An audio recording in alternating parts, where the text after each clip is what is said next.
Hi friends. Today I want to talk about those low moments in life that we all face occasionally. Whether you are building a business or you're starting a side hustle or you're climbing the corporate ladder.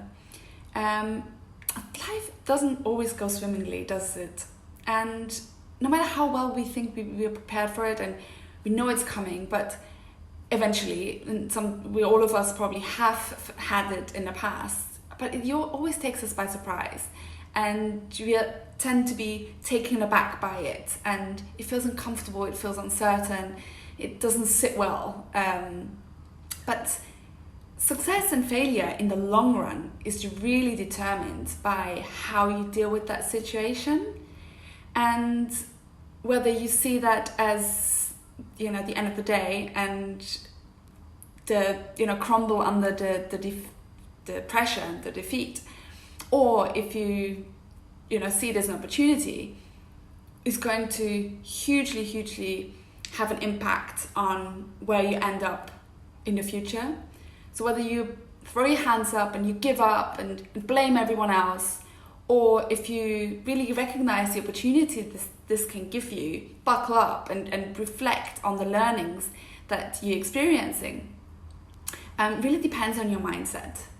The mindset is the biggest factor in determining whether a person is going to be successful or not. And that's whether that's personal or professional, really.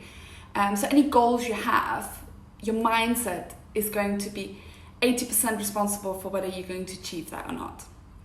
And it then comes really down to resilience. So resilience is something that we're not necessarily born with. That's actually something we can develop over time by consciously working on our mindset and consciously looking at, what are the elements that unsettle me? What are the strengths I have to be able to overcome these?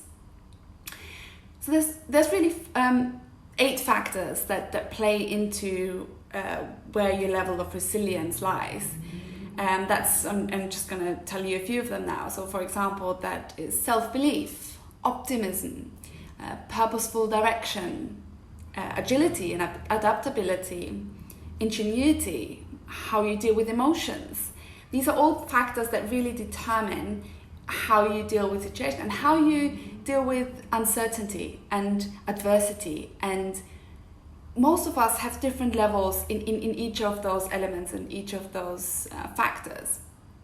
And it's important to become aware of what these factors are and where we can leverage our strengths and where there might be watch outs of things that might trip us up if we don't do anything about it, or we are able to be aware of the watch outs, so we recognize them but not necessarily fall into them and give in to them. If you would like to learn a little bit more about resilience, about mindset, I would love to hear from you. I'm able to create a resilience profile, which will go through all of these 8 factors and eight levers of resilience, and will give you a scale of 1 to 10 of where you're at, and gives you a personal profile in across several pages to really pinpoint where your strengths are and your weaknesses, where you might need to build your resilience up a little bit more. And that can, being more agile in this field can really be the determining factor of your success or your failure in the future.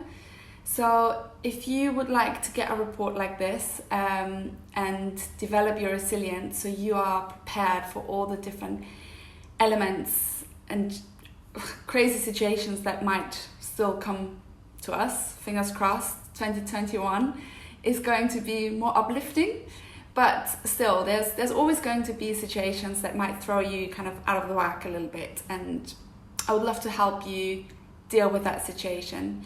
So I have a link in my profile where it will take you to a free training on how you become kind of more boss of your own life and how you can be more clear about the direction your life takes.